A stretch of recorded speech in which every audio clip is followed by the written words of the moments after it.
김성환의 시사야.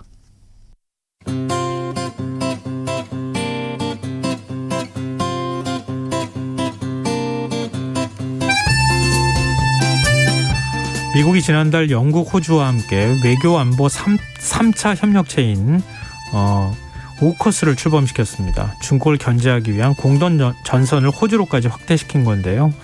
이 과정에서 소외된 프랑스와 유럽 국가들은 불편한 기색을 감추지 않고 있다고 합니다.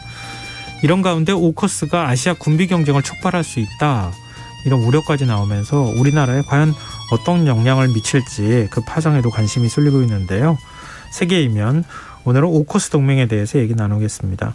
전전 외신캐스터 오늘도 어김없이 나와 계십니다. 안녕하세요. 네, 안녕하세요. 네, 오커스는 조금 낯설어요. 네. 우리 쿼드니 이런 얘기들도 많았었는데, 예, 오커스 동맹이 뭔지 좀 설명해 주세요. 네, 오커스가 호주, 그러니까 오스트레일리아잖아요. 호주의 앞글자 AU, 영국, UK, 미국, US 이렇게 두 문자를 딴 신조어입니다. 두 개씩 합하니까 오커스라는 이름이 된 거예요. 그래서 호주와 영국, 미국의 안보 협력체라고 생각을 하시면 되겠습니다. 미국하고 영국이 앞으로 18개월간 호주의 핵 잠수함 개발을 공동 지원할 방침이에요. 그런데 미국이 핵잠 기술을 다른 나라에 이전하는 건 1958년 영국이 했던 것 이후에 63년 만이거든요. 네. 그러니까 미국이 핵 비확산 원칙에 예외를 두면서까지 지금 대중국 공동 전선을 확대한 건데, 그래서 오커스 신설은 인도 태평양에서 일본, 호주, 인도를 거쳐서 이제 유럽의 영국까지 연결하는 거대한 해양 안보 전선을 구축하려는 미국의 전략적 의도가 반영됐다, 이런 해석이 나오고 있고요. 그러니까 중국에 맞서서 해양 안보를 강화하겠다는 미국의 움직임이 본격화된 것이다, 이런 평가가 나왔습니다. 그래서 세 나라가 앞으로 정기적으로 고위급 협의를 하게 돼요. 그래서 외교 안보와 관련된 사이버 공격 대응, 또 인공지능 같은 첨단 기술 분야도 협력을 하고요. 정보 공유 등을 하기로 했습니다. 근데 핵잠수함 갖고 있는 국가도 몇 개 안 되는 것으로 알고 있고, 네네. 그런데 지금 핵추진 잠수함이라고 하는 거, 네. 우리도 사실 보유해야 한다, 이런 그렇죠. 목소리가 나온 적도 있는데요. 네. 이게 왜 꼭 핵추진 잠수함이어야 하는 거예요? 네, 이게 그러니까 오커스 자체가 쿼드에 이어서 대중국 견제 목적의 군사 연합체 성격이거든요. 네. 그러니까 중국의 핵 전력에 맞서기 위한 대응 전략으로 분석되고 있기 때문에 호주의 핵 잠수함 능력이 굉장히 중요해졌습니다. 중국이 지금 한 10여 척의 핵 잠수함을 보유하고 운용 중인 것으로 알려져 있거든요. 네. 근데 중국이 지금 4번째 항공모함을 개발하고 있는데 이게 핵 추진 항공모함으로 알려져 있습니다. 네. 그래서 미국이 중국이 군사력을 증강하는 걸 굉장히 우려하고 있는데, 말씀하신 것처럼 지금 핵 잠수함을 갖고 있는 나라가 6개 국가밖에 없었어요. 핵 보유국인 미국, 영국, 프랑스, 중국, 러시아, 그리고 인도까지 6개 국가뿐인데, 지금 미국은 다른 나라가 핵 잠수함을 개발하는 것에 그동안 굉장히 민감해하는 그런 반응을 보였거든요. 근데 그럴 수밖에 없죠. 그렇죠. 핵이라고 하는 연료를 사용하고 그게 또 무기로 전용될 수도 있잖아요. 굉장히 위험해지는 거니까. 그런데 호주에 대해서는 이런 원칙을 이례적으로 깨버린 건데, 지금 호주가 핵 잠수함을 갖게 되면 핵 보유국이 아닌데 이 핵 잠수함을 갖게 되는 유일한 나라가 되는 셈입니다. 그래서 이제 백악관이 이런 상황을 고려를 한 것처럼 핵잠 기술 이전은 이번 단 한 번만 예외다, 이 점을 굉장히 강조하고 있어요. 네. 근데 이제 핵추진 잠수함이라는 게 전통적인 잠수함보다 잠핵 능력이라든가 속도, 기동성, 생존 가능성이 굉장히 뛰어납니다. 비교할 수 없을 정도로요. 그래서 이제 호주가 핵 잠수함을 갖게 되면 어떤 능력이 이제 보유가 되냐면, 중국이 자국의 배타적 경제 수역이다라고 주장하는 남중국해 지역을 통과해서요, 북쪽으로는 대만까지 순찰을 정기적으로 할 수 있게 되는 그런 효과가 나게 돼요. 그래서 미국이 아시아에 함대를 증강하는 효과를 얻게 될 수가 있습니다. 그래서 지금 오커스가 미국의 대중국 견제 정책에 동참을 하면서 중국의 경제 보복을 받아온 호주에 대한 보상이다, 그리고 중국을 향한 경고 메시지다, 이런 해석이 나오고 있는데, 지난해 기준으로 호주의 수출국 1위가 중국이었습니다. 수출의 42%를 차지할 만큼 절대적인 그런 무역 의존도를 보였는데, 지금 호주가 자국 농산물, 와인에 대한 관세 폭탄을 중국으로부터 받아왔고요. 해산물, 광물에 대한 수입 제한 조치에도 미국의 중국 견제 정책에 계속 적극적으로 동참을 해왔었습니다. 근데 핵잠수함은 사실 어디로 갔는지 한번 잠영하기 시작하면은 찾을 수가 없다고 하잖아요. 수가 없죠. 그게 이제 조용하기도 하고요. 그러면은 중국 근해 네. 호주가 이제 아래쪽에 있으니까 그렇습니다. 미군 전력이 들어가지 않아도 네. 호주가 자체적으로 방어할 수 있도록 그렇습니다. 하는 그런 역할을 맡기겠다는 건데. 훨씬 빠르게 갈 수도 있고요. 네. 근데 왜 하필은 호주예요? 일본도 있고 뭐 사실은 우리나라도 원래 네. 핵잠수함 가져야 된다고 얘기도 그렇죠. 하고 뭐 대만도 사실 있기도 하고요. 네, 근데 호주와 영국이 다 서구의 민주주의 국가고요. 미국하고 오랫동안 안보 협력을 유지해온 동맹국이라는 점을 꼽을 수가 있을 것 같아요. 파이브 아이스라고 민감한 기밀을 공유하는 정보 동맹체 국가들이 네네. 있잖아요. 이 회원국들이기도 합니다. 그리고 호주는 쿼드의 회원국이기도 하죠. 그래서 미국이 동맹체를 복수로 구성하는 국가들로 또다시 오커스를 설립한 건 그만큼 남중국해 등에서 중국을 견제할 필요성을 굉장히 절감하고 있다, 이런 의미로 받아들여지고 있어요. 근데 말씀하신 것처럼 일본은 헌법상 공격 무기를 보유할 수가 없게 돼 있잖아요. 아직까지는. 그리고 이제 인도가 또 있을 수 있는데 중국하고 국경을 맞대고 있습니다. 그러니까 항시 분쟁 위험이 높아요. 그러니까 인도랑 손을 잡기는 조금 위험한 걸 수도 있고, 그래서 인도가 핵잠으로 네. 어떤 혹시 그렇죠. 또 통제되지 않은 행동을 할까 봐 걱정된다는 그렇습니다. 거죠. 그리고 이제 호주가 그래서 훨씬 큰 역할을 할 수 있을 것이다, 이렇게 기대를 했다는 건데, 그러니까 중국이 그동안 그러니까 중국이 다른 나라보다 미국의 동맹국들 중에 유독 호주에 강경한 자세를 보였어요. 굉장히 관세 폭탄을 많이 부과를 했었잖아요. 예. 그러니까 중국이 그랬다는 건 미국과 전면전을 중국이 벌일 수는 없어도 우리가 동맹을 공격할 수 있다, 이걸 보여줬다는 그런 평가입니다. 그러니까 중국이 호주를 무너뜨릴 수 있다면 아시아에서 미국의 영향력, 또 국제사회에서 미국의 입지를 무너뜨리는 것과 같기 때문에 중국이 호주를 공격해서 미국하고 대리전을 벌였다는 그런 의미였다는 거죠. 그러니까 오커스에 호주가 들어가는 건 당연하다, 이런 얘기가 나오고 있습니다. 그래서 이제 미국과의 전략적 제휴가 훨씬 더 이제 호주로서는 심화될 수 있으니까요. 그래서 이제 호주로서는 굉장히 좀 이득이다, 이런 얘기가 나오고 있고, 그리고 영국이 왜 들어갔냐면 사실 지리적으로 보면 많이 떨어져 있잖아요. 인도태평양하고는요. 네. 그렇지만 오커스를 통해서 이제 미국의 인도태평양 전략에 영국이 적극적으로 참여를 할 수가 있게 됐는데, 왜냐하면 브렉시트 이후에 글로벌 영국이라는 전략을 추구하고 있습니다. 그래서 태평양 국가들하고 교류를 굉장히 강화하고 있는데 그걸 더 심화시킬 수 있는 계기가 될 수 있고요. 그리고 이제 유럽에서 아시아로 대외 전략 방향을 지금 계속 바꾸고 있는데, 왜냐하면 브렉시트를 한 다음에 유럽에서 영국의 위상이 좀 줄어들었거든요. 아무래도 그럴 수밖에 없죠. 그렇죠. 그걸 인도 태평양 진출로 메워보겠다는 의도도 있고 경제적인 이유도 있는데요. 영국에서 잠수함 일부가 건조되면 일자리가 또 창출될 수 있습니다. 이걸 또 영국이 굉장히 기대하고 있다, 이런 얘기도 나오고 있어요. 굳이 따지면 뿌리가 같은 국가라고도 네. 할 수 있을 것 같은데요. 앵글로삭슨 국가들이고요. 네, 네. 그렇죠. 네. 호주가 영연방에 속하기도 했었는데 지금 많이 뭐 벗어나긴 했지만. 네. 근데 오커스 발족으로 지금 미국의 어떤 군사 안보적 축이 대서양에서 태평양으로 지금 옮겨가고 있는 것 같아요. 그렇습니다. 그래서 이코노미스트지가 바로 그 점을 이제 지적을 했는데, 오커스 창설이 2차 대전 이후에 국제 안보 체제에 불어온 최대의 변화다라고까지 평가를 했어요. 왜냐하면 국제 질서의 기본 축이 이제 대서양 동맹이었는데 이게 이제 저물어 가고 있다. 대신 반중국 성격의 태평양 동맹이 구체화되고 있다, 이런 얘기입니다. 지금 바이든 정부가 대외 정책의 최우선 과제로 동맹 복원을 내세웠었잖아요. 근데 이 내용을 잘 보면 모든 동맹을 다 복원하는 게 아니라요, 동맹의 축을 태평양으로 옮기는 게 중심입니다. 그래서 네. 영어권 국가들하고 일본이나 호주 같은 아시아 동맹국들과 함께 반중국 동맹을 지금 결성하는 모습을 보이고 있어요. 그래서 오커스 발족과 함께 지금 인도태평양 전략의 핵심 중에 하나죠. 4자 안보협의체인 쿼드도 첫 번째로 대면 정상회의를 가지는 그런 일도 있었습니다. 근데 지금 원래 프랑스가 잠수함 기술이나 이런 거 수출하려고 했었는데 지금 호주 쪽에다가 먼저 핵잠을 지원하면서 프랑스는 완전히 낙동강 오리알 신세가 됐다, 이런 얘기가 나오더라고요. 등에 칼을 꽂았다고까지 얘기를 했었어요. 표현해요. 프랑스가 굉장히 격하게 반발을 했는데 왜냐하면 미국하고 영국이 호주에 핵 잠수함 기술을 이전한다고 하니까 호주가 그 이전에 프랑스랑 맺었던 우리 돈으로 77조 원 정도의 디젤 잠수함 계약을 파기해버렸거든요. 필요가 없으니까요.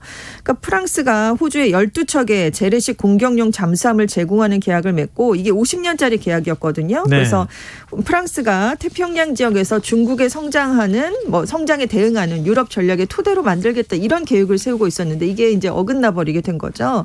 그리고 프랑스는 오커스 발조 핵 잠수함 기술 이전 계획을 사전에 통보를 받거나 뭐 협의를 했거나 이런 적이 없었던 것으로 알려져 있어요. 그래서 미국과 호주를 향해서 우린 배신을 당했다라고까지 얘기를 했고요. 그래서 이례적으로 미국과 호주 주재의 자국 대사를 즉각 소환하는 일도 있었습니다. 그래서 이 프랑스를 좀 달래기 위해서 바이든 대통령이 서둘러서 마크롱 대통령하고 전화회담을 가졌어요. 그리고 이제 이번 달 말에 로마에서 이제 G20 정상회의가 열리는데 여기서 네. 단독 정상회담을 이제 가질 예정입니다. 그래서 프랑스가 다시 대사들을 미국과 호주로 복귀를 시켰습니다.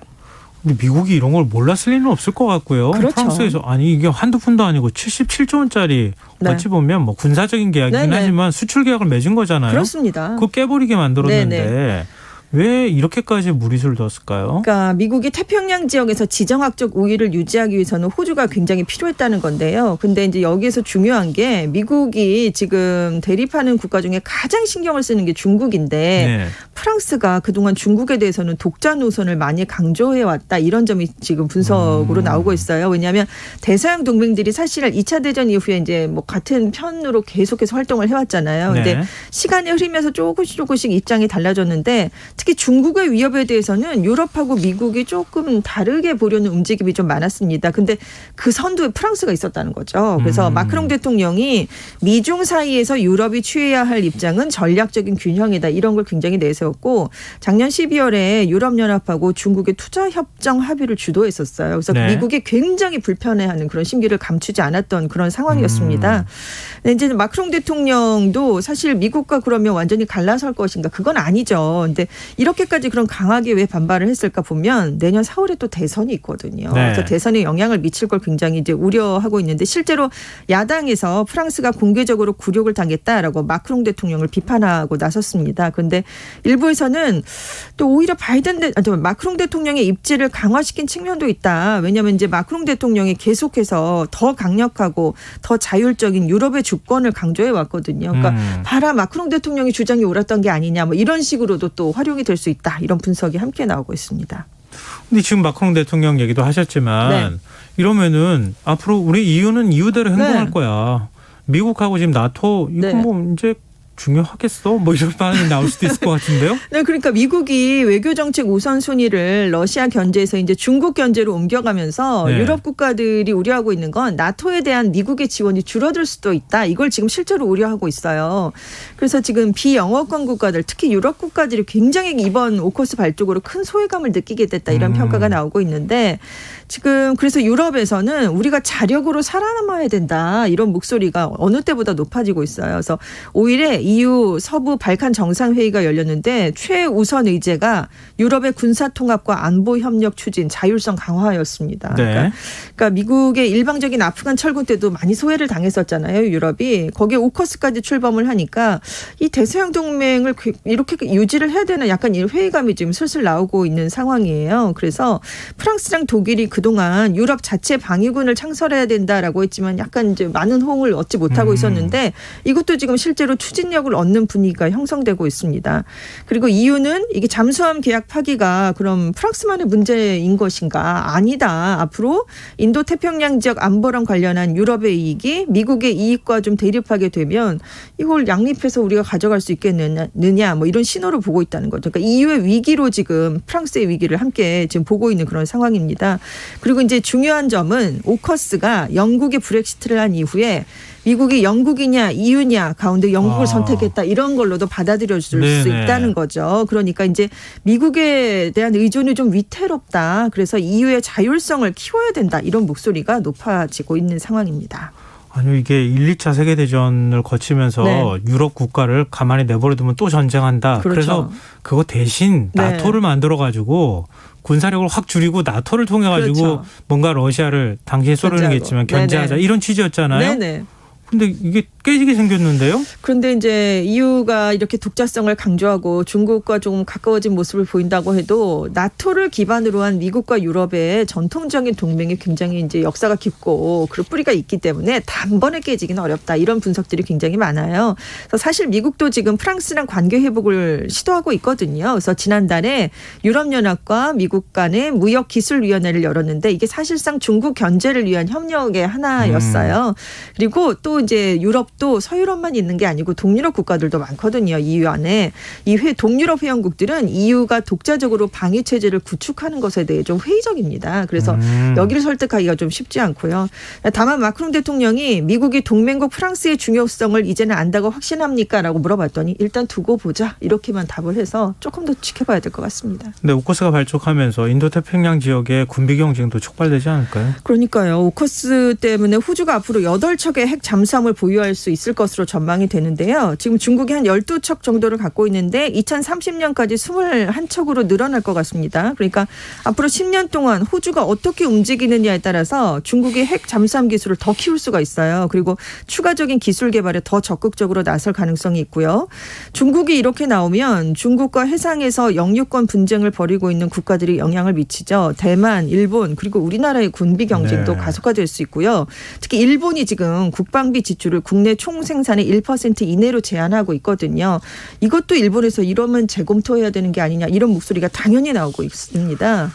호주의 핵잠수함 기술이 넘어가면 네. 이제 비핵화라고 하는 추세를 역행하게 되는 거 아니에요? 그러니까요. 지금 호주가 이제 세계 7번째로 핵 잠수함을 가동할 수 있게 되면 기존의 6개국이 인도를 제외하고는 다 핵 확산 금지 조약 체제에 예외를 인정받은 이른바 P5라고 불리는 국가들인데 지금 호주가 들어오는 거잖아요. 그런데 네.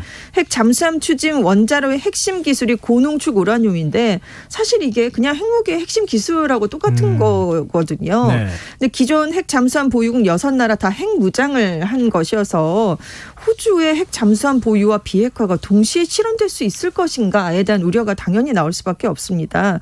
사실 지금 핵 잠수함을 보유하고 있는 6개 국가 다 핵 미사일 적재함을 갖고 있거든요. 그러니까 핵 잠수함 보유, 비핵화를 따로따로 하는 게 가능하지 않다는 방증이 아니냐 이런 얘기도 나오고 있어요.